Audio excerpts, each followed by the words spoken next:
Classical mechanics का PYQ solve करते हैं दोस्तों। क्लासिकल मैकेनिक्स का पीवाईक्यू पेपर सोल्व करते हैं। आंसर करना है ओल्ड क्वेश्चन का और इनकम्प्लीट 2023 का पेपर है ये, 2023-24 का। तो कंसिडर करना है एक फ्री पार्टिकल है ऑफ मास 1 ग्राम मूविंग कर रहा है with the speed of 1 metre per second. से कैलकुलेट करना है the numerical value of the H+T/L where H, T और L जो डिनोट कर रहा है हैमिल्टोनियन को, टोटल काइनेटिक एनर्जी और लैग्रांज रिस्पेक्टिवली अपन को निकालना है पहला क्वेश्चन में। मतलब दोस्तों पहले क्वेश्चन में ये बोल रखा है कि अपन को H+T/L की न्यूमेरिकल वैल्यू निकालनी है। H हैमिल्टोनियन है, T और मास मुझे दे रखा है दोस्तों 1 ग्राम, 1 ग्राम मास दे रखा है और वेलोसिटी दे रखी है। वेलोसिटी क्या गिवन है, velocity is equal to 1 metre per second है, 1 metre per second. Okay, 1 metre per second. तो मैं जानता हूँ काइनेटिक एनर्जी क्या होती है, हाफ एम वी स्क्वायर। यहाँ पर वैल्यू रख भी सकते हो और नहीं तो बिना रखे भी हो जाए, क्योंकि फ्री पार्टिकल बोल रखा है और फ्री पार्टिकल के लिए पोटेंशियल एनर्जी क्या होती है दोस्त, जीरो होती है। पोटेंशियल एनर्जी जीरो होती है तो हैमिल्टोनियन क्या होता है T+V। तो H इज इक्वल टू तेरे पास कितना हो जाएगा, T आ जाएगा। तो H+T/L इसकी वैल्यू क्या होगी, H की वैल्यू T और L की वैल्यू भी T, क्योंकि L क्या होता है लैग्रांज भी क्या होता है T-V। तो L is equal to T आ जाएगा। तो T+T/T 2T/T, T से T कटा 2। तो मतलब इसकी न्यूमेरिकल वैल्यू कितनी है मेरे दोस्त, 2 आ गई। ठीक है, इसी प्रकार दूसरा क्वेश्चन बोल रहा है कि Lx और Ly का पॉइजन मेरे को LZ दे रखा है विद पॉइजन डिनोट कर रहा है। Lx और Ly का कार्टेशियन कोऑर्डिनेट सिस्टम में एंगुलर मोमेंटम से निकलता है। तो मोमेंटम अपन को इस चीज़ को प्रूव करना है। तो बच्चों का खेल है यार कि Lx और Ly का जो पॉइजन होगा वो होता है LZ। ये चीज़ को प्रूव करना है, that is a Poisson, Poisson को प्रूव करना है। तो अपन जानते हैं Lx क्या होता है, y PZ minus Z PY। ये कैसे आता है देख, मैं L क्या होता है तेरा भाई दोस्त, R×P होता है। तो तू इसको जब L वेक्टर लिखेगा I cap J cap K cap, तो IRX के RYZ और P क्या होगा PX PY PZ। तो L वेक्टर क्या होगा LX I cap LY J cap plus HZ K cap. तो L वेक्टर क्या होगा L मतलब I कैप। तो इससे मैं यदि I कैप निकालूँ कितना आया, YPZ माइनस PYZ या ZPY माइनस J कैप। यहाँ से निकालूँ तो XPZ, J वाला कांस्टेंट रखा XPZ और minus ZPX plus K cap is equal to XPY minus PXY। तो इस प्रकार से आराम से निकाल सकते हो, ये नेगेटिव साइन इसमें चल जाएगा तो Lx की वैल्यू आ जाएगी और Ly की वैल्यू क्या होगी, कंपेयर करूँ तो y के बाद क्या था Z, फिर और x लिख दो माइनस XPZ क्योंकि ये नेगेटिव साइन इसके अंदर जाएगा। तो ये चीज़ है। और LZ क्या होता है XPY माइनस YPX, ये LZ होता है। तो भाई पॉइजन ब्रैकेट ऑफ Lx और Ly, इसका फॉर्मूला होगा Lx, यहाँ पर क्या है Qi और Pi। तो del x upon del Qi, del x upon del Qi और del y upon del Pi minus del x upon del Pi dot del y upon del Qi। But यहाँ पर दोस्त समीशन लगेगा और ये थोड़ा बड़ा हो गया,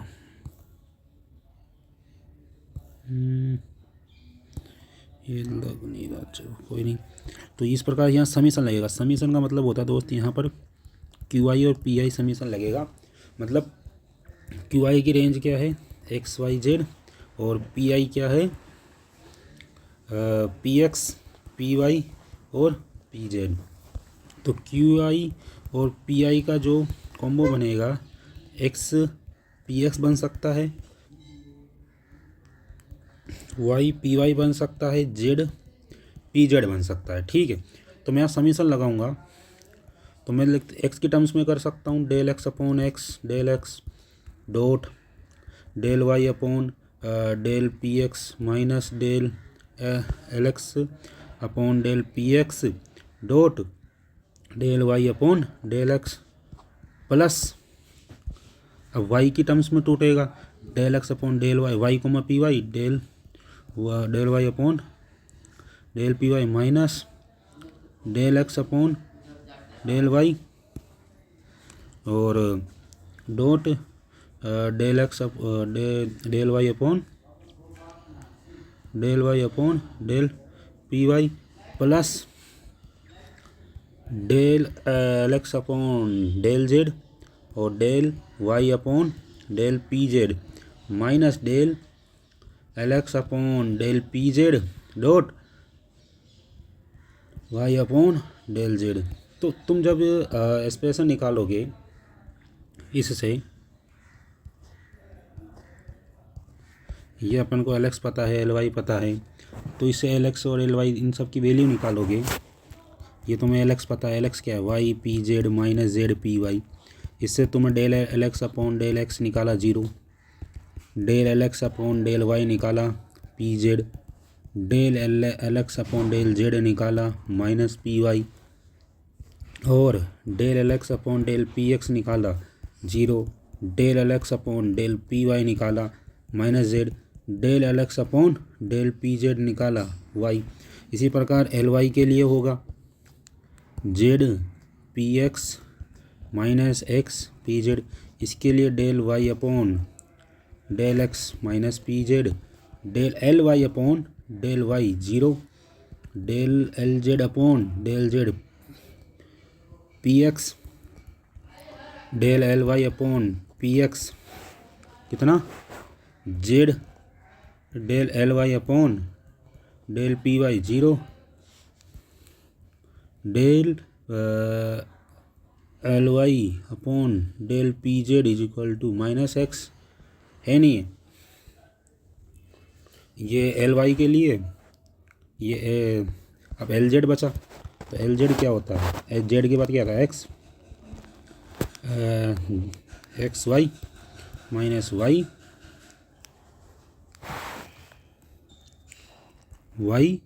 पी एक्स, ये आना चाहिए। तो ये सब आप इसमें रखोगे, ये 3 कॉम्बिनेशंस में 3 सम में, तो ये वाला सम जो होगा, पहला वाला कॉम्बिनेशन 0 हो जाएगा, दूसरा बस ओनली ये वाला ही बचेगा, लास्ट वाला ही बचेगा। तो लास्ट वाला जो आप करोगे, तो लास्ट वाले के लिए आंसर आएगा आपका 0 + 0, लास्ट वाला जो आएगा वो आएगा x p y minus p x. ये एल एक्स और एल वाई का पॉइजन ब्रैकेट जो आएगा दोस्त, वो होगा तेरा एल जेड। ये अपना प्रूफ हो गया। अब तीसरा क्वेश्चन दे रखा है कि यूज़ पॉइजन ब्रैकेट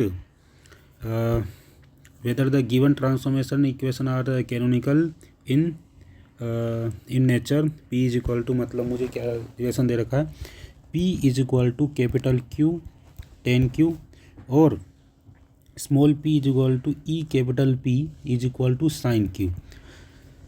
इसको भाई मुझे पॉइजन ब्रैकेट में चेक करके गिवन ट्रांसफॉर्मेशन जो इक्वेशन है वो कैनोनिकल है इन नेचर में, ये बताना है। तो मैं जानता हूँ नेचर में जो ये कैनोनिकल का होता है तो पॉइजन ब्रैकेट और क्यू और पी, स्मॉल क्यू और small p is equal to 1 होता है। बट उसके लिए जो स्मॉल क्यू होता है इन terms of the small q और स्मॉल पी आना चाहिए, कैपिटल पी जो होता है इन terms of the small q और स्मॉल पी आना चाहिए। तो सबसे पहले ये जो इक्वेशन है स्मॉल क्यू, इसकी जो मैं capital Q is equal to 10 को नीचे लेके जाऊंगा पी अपॉन 10 क्यू, मतलब इसको बना सकता हूँ मैं पी कोट क्यू, क्योंकि ये स्मॉल स्मॉल में लिखना चाहिए ना इक्वेशन में। इसी प्रकार इस इक्वेशन को मैं कर सकता हूँ ई की power capital P is equal to sine q upon small p और capital P equal to l n ले लूँगा लोक साइड, तो sine q upon small p. तो ये कैपिटल पी आ गया, कैपिटल पी और capital Q in terms of the किस में आ गए, स्मॉल क्यू और स्मॉल पी के टर्म्स में। अब मैं इसमें पॉइजन ब्रैकेट लगा सकता हूँ। जैसे ही मैं पॉइजन ब्रैकेट लगाऊंगा, स्मॉल क्यू और स्मॉल पी, इसका फॉर्मूला होता है del q upon del q del capital P upon del small p minus यहाँ पर इस del q upon small p उल्टा हो जाएगा, capital P upon small q. अब इससे मुझे पता है कि q is equal to small p cot q है, तो del q upon del small q क्या होगा, पी बाहर निकल जाएगा, कोट क्यू का क्या होगा, होता है दोस्तों माइनस कोसेक स्क्वायर क्यू। इसी प्रकार del q upon del small p का क्या हो जाएगा, कोट क्यू हो जाएगा। और कैपिटल पी मुझे पता है क्या होता है, क्या है, l n sine q upon capital P, तो इसकी ज़रूरत पड़ेगी। तो कैपिटल क्यू स्मॉल क्यू क्या होगा, 1 upon sine q upon P है, ये है ना, साइन क्यू अपॉन पी है। और किसके रेस्पेक्ट में करना है, 1 अपॉन पी बाहर निकल जाएगा, साइन क्यू का करूँगा तो कोस क्यू हो जाएगा, साइन का क्या होता है कोस हो जाता है। तो भाई साहब पी से पी ये कटा और ये कोट क्यू रह गया, तो capital P upon small q क्या हो गया, cot q. Capital P upon small p करके देखता हूँ तो क्या वही 1 upon sine q upon small p. अब मुझे साइन पी करना है तो साइन क्यू को कांस्टेंट रखूँगा और इसका होगा -1 अपॉन पी स्क्वायर। तो एक पी कटा, एक ये साइन से साइन कटा, तो -1 अपॉन पी आ रहा है। क्या आ रहा है दोस्त, -1 अपॉन पी आ रहा है। तो ये सब ऑल वैल्यू जो है, ये वाली वैल्यूज़ इसमें रख दूंगा इस इक्वेशन में। इस इक्वेशन में जैसे ही रखूँगा,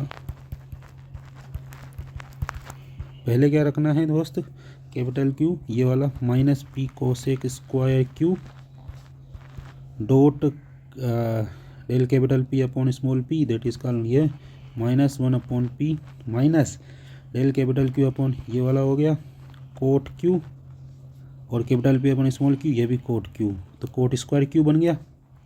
ठीक है, ये माइनस से माइनस कटा, तो ये इक्वेशन बन गई cosec square Q minus cot square Q. ये कोट स्क्वायर क्यू, ये इक्वेशन तुम्हें पता है ये प्रॉपर्टी होती है ट्रिगोनोमेट्री की, काफ़ी अच्छी प्रॉपर्टी होती है। Cosec square q is equal to 1 plus cot square q, cosec square x is equal to 1 plus cot square x. तो इस प्रकार से अपन ने इसको क्या कर लिया दोस्त,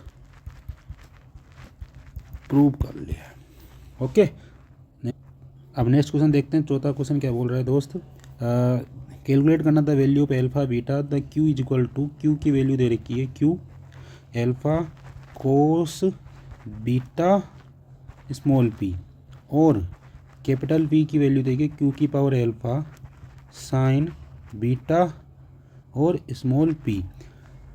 मुझे रिप्रेजेंट करना है कैनोनिकल ट्रांसफॉर्मेशन, रिप्रेजेंट करना है मतलब कैनोनिकल ट्रांसफॉर्मेशन प्रूव करने के लिए दोस्तों इसको 1 होना चाहिए। ये 1 हो जाएगा तो मेरा जो क्यू ये क्या हो जाएगा, कैनोनिकल ट्रांसफॉर्मेशन हो जाएगा, कैनोनिकल ट्रांसफॉर्मेशन हो जाएगा, कोई दिक्कत नहीं है। अब कैनोनिकल ट्रांसफॉर्मेशन हो जाएगा तो इसको करना पड़ेगा भाई, पॉइजन ब्रैकेट की टर्म्स में लिखना पड़ेगा। पॉइजन ब्रैकेट में तू जानता है ये इसको लिखते हैं और क्यों फॉर्मूला आता ही है, ये बहुत ईजी सा फॉर्मूला है लल्लू साहब। अब जब capital del upon del q करूँगा तो क्या बनेगा, alpha beta q, alpha beta is equal to q की पावर एल्फा -2 एल्फा -1 हो जाएगा दोस्त। और ये कोस, देख मैं अलग करके बताता हूँ तेरे लिए, del q upon small q करूँगा तो क्या बनेगा, एल्फा निकलेगा, क्यू एल्फा -1 बचेगा, और ये कोस बीटा पी हो जाएगा। ठीक है, कोई दिक्कत नहीं है। और अब मैं यदि capital Q upon small P करूँगा, क्यू एल्फा बाहर निकालेंगे, कोस बीटा, कोस का साइन बन जाएगा और बीटा बाहर निकल जाएगा, और जैसे कोस का साइन बनता है तो नेगेटिव साइन भी आता है, तो साइन बीटा पी होता है, ये माइनस साइन बीटा पी हो जाएगा। इसी प्रकार कैपिटल पी का यदि मैं स्मॉल क्यू के साथ करूँगा तो वो alpha q alpha minus one sine beta P. यदि कैपिटल पी का मैं यदि स्मॉल पी के साथ करता हूँ मेरे दोस्त, क्यू एल्फ़ा हो जाता है, साइन का कोस बन जाता है साइन का, और ये बीटा इधर आ जाएगा। स्मॉल क्यू और कैपिटल पी ये रखने पर alpha q alpha minus one कोस बीटा स्मॉल पी डॉट ये चीज़ रख दी। और अब क्या रखना है कैपिटल पी का स्मॉल पी के साथ ये, तो बीटा क्यू एल्फ़ा कोस बीटा पी माइनस में क्यू माइनस में क्या रखना है कैपिटल क्यू का डी पी के साथ, तो नेगेटिव नेगेटिव जो नेगेटिव इधर बाहर निकलेगा तो पॉजिटिव कर देगा। क्यू की power alpha beta sine beta p और कैपिटल पी का क्यू के साथ ये बचा, तो alpha q alpha minus one sine beta p. Sine beta p और साइन बीटा पी ये क्या होगा, sine square beta p, cos beta p और cos beta cos square beta p. ये क्यू एल्फ़ा और ये तो एल्फ़ा बीटा तो कॉमन आएगा, और two q alpha minus one q की power two alpha minus one. क्यों? क्योंकि एल्फ़ा की पावर क्यू की पावर एल्फ़ा माइनस वन तो ये लिखा हुआ है, और यहाँ पे क्यू की पावर एल्फ़ा रखा हुआ है, तो ये जुड़ जाएंगे कोष्टक में। कोस square beta P plus sign square beta P, तो ये हो गया alpha beta Q alpha minus one, यहाँ पर लिखा हुआ आ गया that is a poison bracket of the Q P. अब ये चीज़ वन होनी चाहिए, ये वन हो गया, चलो ठीक है। अब ये चीज़ वन होनी चाहिए, तो ये चीज़ जब तो कैनोनिकल होगा, ये वन होगा जब तो कैनोनिकल होगा। ये वन कब हो सकता है, जब एक तो एल्फ़ा बीटा की वैल्यू फर्स्ट केस बन रहा है, एक तो एल्फ़ा बीटा की वैल्यू वन हो, और एक मतलब टू की पावर है, मतलब क्यू जीरो बनना चाहिए ना, is equal to q zero और वन, तो q zero is equal to one, तो टू की power alpha minus one, q की पावर जो हो रही है वो जीरो होनी चाहिए। तो ये जीरो होती है तो एल्फ़ा की पावर हाफ हो जाएगी, और ये इसमें रखूँगा तो half beta is equal to one, मतलब बीटा की वैल्यू इसमें टू आ जाएगी। फिर जैसे मैं हाफ इसमें रखूँगा बीटा बाई हाफ हो जाएगी इज इक्वल टू वन, तो बीटा की वैल्यू क्या आ जाएगी दोस्त, बीटा की वैल्यू टू आ जाएगी। तो मतलब एल्फ़ा की वैल्यू हाफ और बीटा की वैल्यू टू के लिए ये क्या होगा, ट्रांसफॉर्मेशन वाट कैलकुलेट करना है एल्फ़ा और बीटा की वैल्यू। तो इस एल्फ़ा की वैल्यू हाफ और बीटा की वैल्यू टू के लिए ये जो ट्रांसफॉर्मेशन दे रखा है, ये जो रिप्रेजेंट कर रहा है कैनोनिकल ट्रांसफॉर्मेशन होगा कैपिटल क्यू और कैपिटल पी का। ओके, चलो आगे। अब ये क्वेश्चन दे रखा है इन यूनिट सिस्टम में वन गेट कर रहा है एम, ये रिलेशन दे रखा है m minus l is equal to t. M यहाँ पर मास बोल रखा है, ये रिलेशन है, तो एम एल टी रिप्रेजेंट कर रहा है मास लेंथ और टाइम को। The dimension of the gravitation constant in the unit system is, मतलब वो कह रहा है कि जो आप जी की डायमेंशन लिखोगे, जो जी की डायमेंशन लिखोगे मेरे दोस्त, वो जी की एम एल टी के टर्म्स में जो भी जी की डायमेंशन लिखोगे, वो जी की डायमेंशन किसके इक्वल होनी चाहिए, एल एन के इक्वल होनी चाहिए। तो एल एन के इक्वल है तो मेरे को एल एन की वैल्यू पता लगानी है। आपको जी की डायमेंशन निकालने के लिए F is equal to G M one M two upon R square, तो जी की डायमेंशन हो जाएगी F R square M one M two से।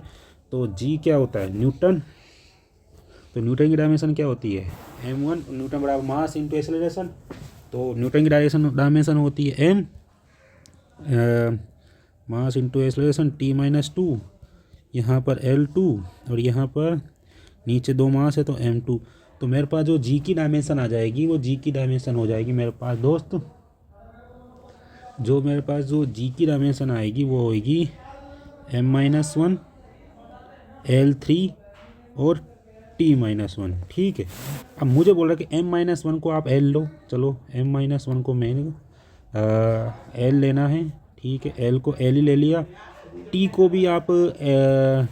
भी आप एल लो, क्योंकि तेरे को एल पर क्या बार एन पर रहना, टी को भी एल ले लिया, ठीक है, टी को भी एल ले लिया, तो एल माइनस टू, तो एल की पावर फोर माइनस टू मतलब एल टू आ गया, इसको इक्वल रखना है एल की पावर एन से, तो एन इज इक्वल टू तेरे पास क्या हो गया, तो एन की वैल्यू कितनी आ गई दोस्तों, दो आ गई। चलो नेक्स्ट क्वेश्चन करते हैं।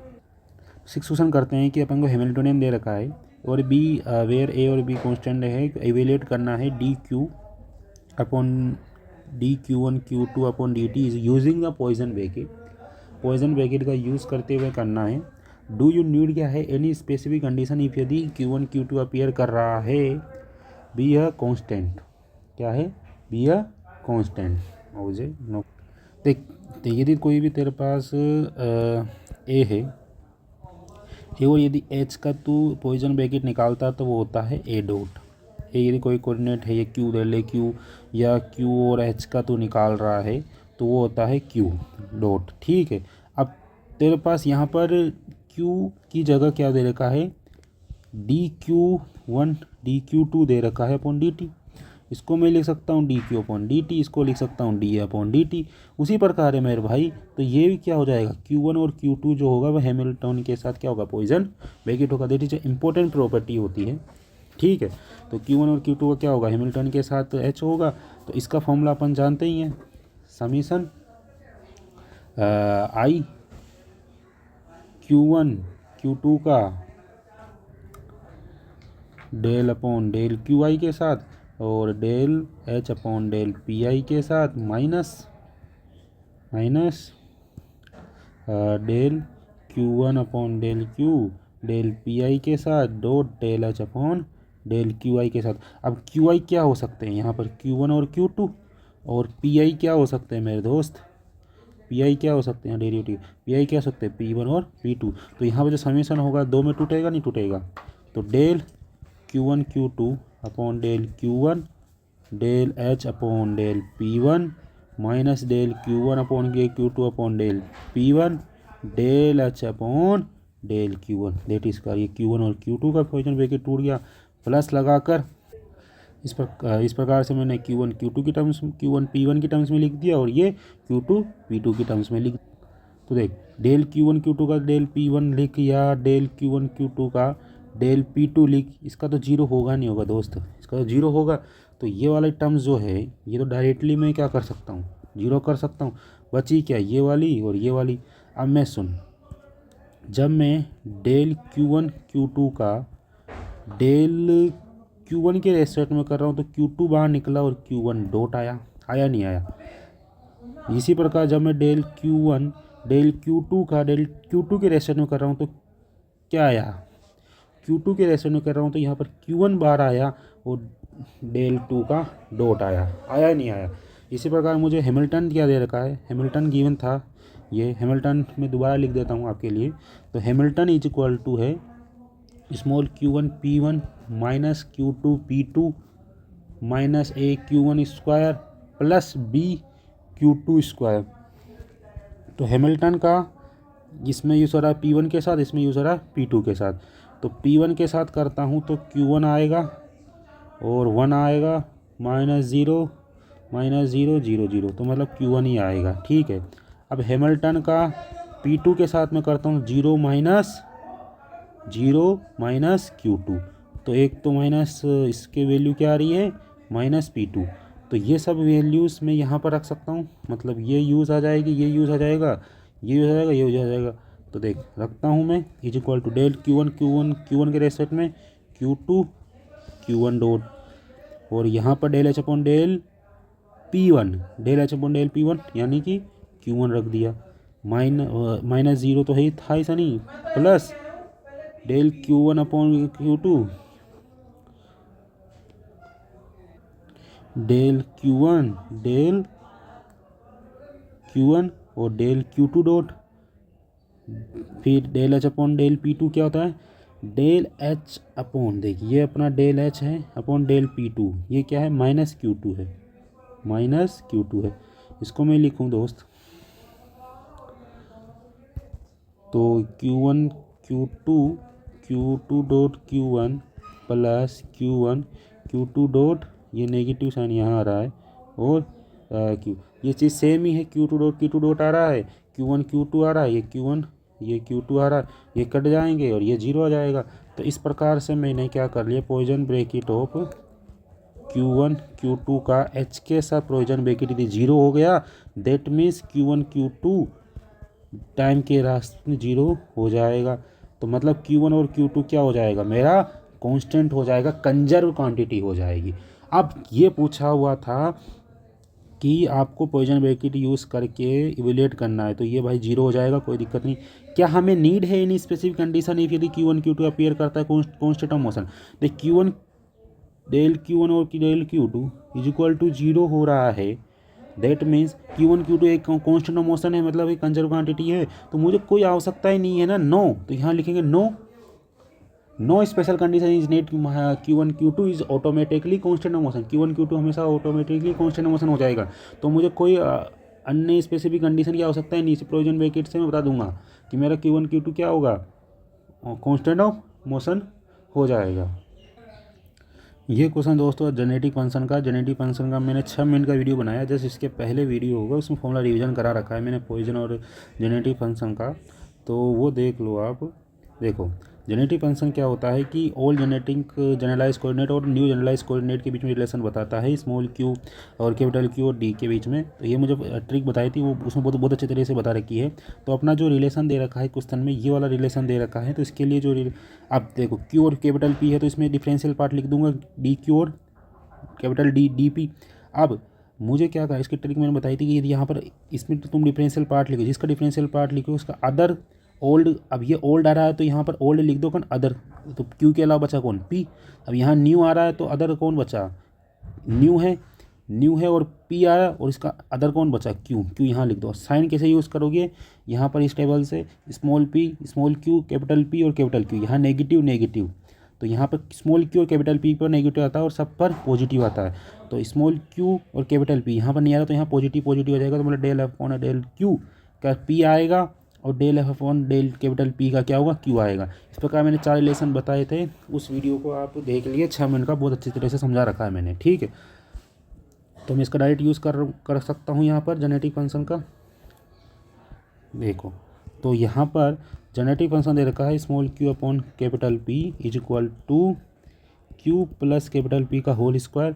तो मेरे पास क्या पता है, capital del f upon del q is equal to small p होता है, ये एक रिलेशन होता है जो मैंने अभी ऊपर बताया, 2 अपॉन जिसका स्मॉल क्यू हो गया, और ये अब किसके रेस्पेक्ट में हुआ, capital P is equal to, अब ये क्या होगा, इसको बोल सकता हूँ कैपिटल क्यू। ये मैंने उसमें बताया है कैसे निकालते हैं, ठीक है, ये दोनों रिलेशन कैसे निकालते हैं जेनेटिक फंक्शन से, 6 मिनट का वीडियो है, उसको आप आराम से देख लीजिए, और अभी अपने डिस्कस भी करा थोड़ा बहुत। अब ये पता है मुझे, तो मैं निकालूंगा del F2 upon del Q, इससे तो del F2 upon del Q निकलेगा कैसे, 2Q प्लस कैपिटल क्यू, 2 बाहर निकल जाएगा, और 0 प्लस 1 प्लस 0, तो ये बचा 1 प्लस 0, तो 2Q प्लस कैपिटल पी, ये इसका पार्ट निकल गया, और ये किसके इक्वल है, स्मॉल पी के, द रिलेशन से। तो ये मेरा एक रिलेशन बन गया, small q capital P is equal to small p, मतलब capital P is equal to P/2 minus small q, मतलब मैंने एक न्यू जनरलाइज कोऑर्डिनेट को ओल्ड जनरलाइज कोऑर्डिनेट के टर्म्स में लिख लिया है, पी और क्यू के टर्म्स में। इसी प्रकार मैं ये निकाल सकता हूँ यहाँ से del F2 upon del capital P क्या निकलेगा, वही 2Q प्लस कैपिटल पी और 0 प्लस 1, ठीक है, और ये किसके इक्वल है, कैपिटल क्यू के। तो मेरे पास दोस्त अब यहाँ से क्या था, ये था स्मॉल पी के इक्वल, तो कैपिटल क्यू को, इस चीज़ को मुझे ओल्ड जनरलाइज कोऑर्डिनेट के टर्म्स में लिखना है, न्यू जनरलाइज कोऑर्डिनेट को, क्योंकि यही रिलेशन सेम टू सेम था, बट ये स्मॉल पी के इक्वल था तो स्मॉल पी लिख दिया। तो मेरे पास 2 इक्वेशन बन गई, एक ये और एक ये, न्यू जनरलाइज और ओल्ड जनरलाइज कोऑर्डिनेट में रिलेशन वाली। अब मुझे ये बताना है दोस्त कि कैलकुलेट करना है क्यू पी को लिखना है as a function of small q और स्मॉल पी के टर्म्स में लिख दिया खुद। कैलकुलेट करना है F1 small q capital Q and discuss करना योर फाइंडिंग। समझ रहा है मैं क्या बोल रहा हूँ, मतलब तुझे ये दोस्तों F1 क्यू नोट चाहिए, मतलब तुझे, तेरे पास क्या था, F2 था, F2 में क्या था, स्मॉल क्यू कैपिटल क्यू था, ठीक है, ओके, कोई दिक्कत नहीं, इसकी वैल्यू तुझे गिवन थी, कोई दिक्कत। अब तुझे क्या फाइंड करना है, F1 small q capital Q find out करना है, ये क्या चीज़ है ये तुझे पता लगाना दोस्तों। इन दोनों के बीच में रिलेशन बन जाएगा F2 माइनस F1, मतलब F1 इज इक्वल टू, जो फाइंड करना है F1 q capital Q is equal to F2 small q capital P is equal to minus p q. अब ये रिलेशन कैसे बनेगा वो बताता हूँ मैं आपको। देख, तेरे पास तेरे को पता है कि रुक जा दो। ये जो तेने F1 small q capital Q है इसको तू को तोड़ सकता है। अब तेरे को डिफरेंशियल पार्ट लिख दिया डी क्यू, वो 6 मिनट का वीडियो मैंने बताया था, वो देख लेना ढंग से। Small P Q capital P Q लिखते हैं और जनरलाइज कोऑर्डिनेट और माइनस प्लस गया प्लस माइनस माइनस प्लस, ये होता है। वो 6 मिनट का वीडियो जरूर देखना दोस्तों। डिफरेंशियल पार्ट लिख दिया, फिर डी क्यू लिख दिया, डिफरेंशियल पार्ट में क्यू और कैपिटल क्यू है तो ये लिख दिया। अब ये और जनरलाइज करने ये न्यू जनरलाइज करने, और जनरलाइज करने में क्यू तो आ गया, अब बचा कौन सा, स्मॉल पी लिख दिया। न्यू जनरलाइज करने में कैपिटल क्यू तो आ गया, बचा कौन सा, कैपिटल पी लिख दिया। अब इसके पास कौन सा साइन होगा दोस्तों, पी के पास कौन सा, ये याद रख ले, पी क्यू कैप, और जनरलाइज करने के पी क्यू, न्यू जनरलाइज करने के capital P capital Q. Positive आएगा और positive positive positive last last शुरुआत में लास्ट में आएगा और बीच में नेगेटिव नेगेटिव। तो पी के पास क्या है, पॉजिटिव साइन पॉजिटिव, और कैपिटल पी के पास क्या है, नेगेटिव साइन नेगेटिव साइन। इसी प्रकार F2 को तो F1 तेरे बना ही लिया, ठीक है। F2 को भी बना सकता है तू। F2 क्या होगा, क्यू कैपिटल पी लिख दे, डी क्यू डिफरेंशियल फॉर्म में। अब ये और जनरलाइज कोऑर्डिनेट, ये न्यू जनरलाइज कोऑर्डिनेट, और generalize coordinate Q small Q आ गया तो स्मॉल पी बचा। न्यू जनरलाइज कोऑर्डिनेट का कैपिटल पी आ गया तो बचा कौन सा, कैपिटल क्यू। स्मॉल पी के पास पॉजिटिव साइन आएगा बट कैपिटल क्यू के पास भी पॉजिटिव साइन आएगा, तो ये चीज़ लिख दी। अब तू क्या कर सकता है दोस्तों, ये चीज़ तेने यहाँ पर शो कर दी है, यहाँ तक तुझे कोई परेशानी नहीं होनी चाहिए, ठीक है। यहाँ तक तुझे कोई परेशानी नहीं होगी, ठीक है। अब तू जानता है डी पी क्यू क्या होता है, तुझे इसकी मदद से ये चाहिए, ठीक है, क्योंकि तेरे को पता है इसको कैसे निकालेगा, इसकी मदद का यूज़ लेगा। तो इसमें पी और कैपिटल पी और डेबिट क्यू ये सारे, तो डी कैपिटल पी क्यू हो जाएगा P D Q plus Q D P, हो जाएगा नहीं हो जाएगा। तो तू इसको इक्वेशन नंबर 1 बोल दे, 2 बोल दे और 3 बोल दे, ठीक है। तो डी, तो इक्वेशन 2 माइनस इक्वेशन 3 कर, तो D F2 minus D P Q करेगा तो क्या होगा मेरे दोस्त, ये वाला पार्ट कट जाएगा, बचेगा कौन सा, D small Q minus P D Q. कटेगा नहीं कटेगा, ये वाला part capital Q D P से capital Q D P cut जाएगा यदि मैं माइनस करूँगा तो, ठीक है। ओनली ये वाला पार्ट बचा।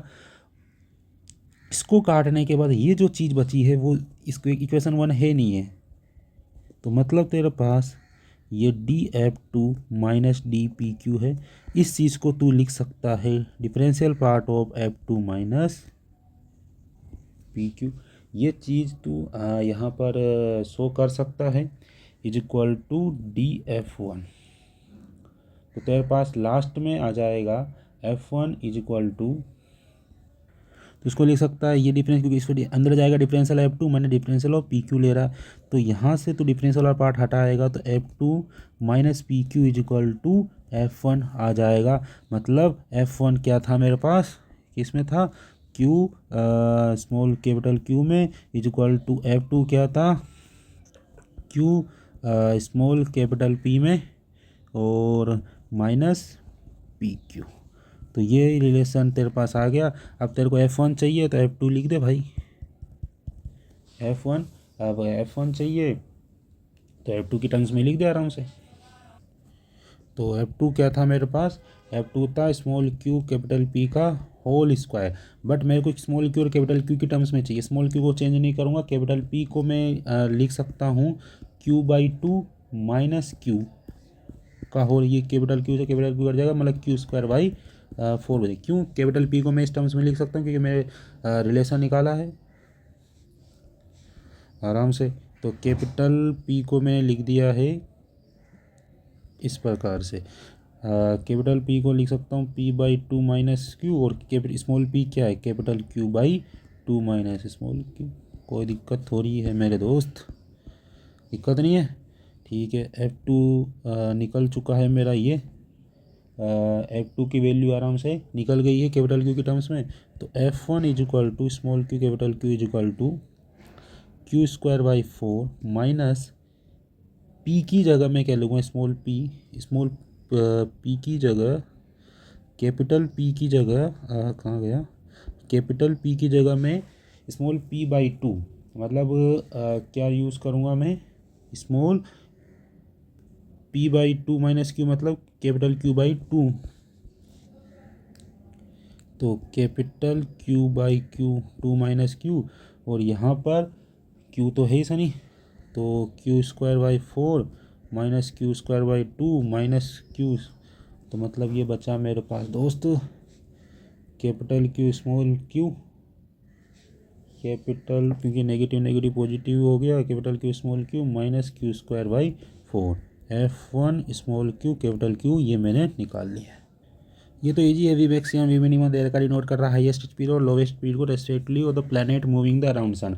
तो ये क्या होता है, प्लैनेट मूविंग करता है अराउंड सन के लिए वी मैक्सिमम क्या है, एक पेरी हेलियन मतलब क्लोजेस्ट डिस्टेंस है आर मिनिमम, और वी मिनिमम क्या होता है दोस्तों, ये अपेहेलियन होता है, फारथेस्ट डिस्टेंस होती है आर मैक्सिमम। तो एंगुलर मोमेंटम कंजर्व रहेगा, तो एल क्या होगा, M R minimum, M R P होता है एंगुलर मोमेंटम, तो R minimum V maximum is equal to M R maximum we minimum. तो यहाँ से रिलेशन निकल जाएगा, R minimum V maximum is equal to R maximum we minimum, ये equation निकल गई। ठीक है, तो R minimum is equal to होता है ए वन माइनस ई, और R maximum is equal to होता है ए वन प्लस ई। ठीक है, इन दोनों को मैं यहाँ पर रख दूंगा इस इक्वेशन में, A one minus E V maximum is equal to A one plus E V minimum. तो यहाँ से ए से ए कट जाएगा, V maximum minus E V maximum is equal to V minimum plus E V minimum. तो V maximum minus V minimum is equal to हो जाएगा E V maximum plus V minimum. तो E is equal to आ जाएगा V maximum minus V minimum by V maximum plus V minimum.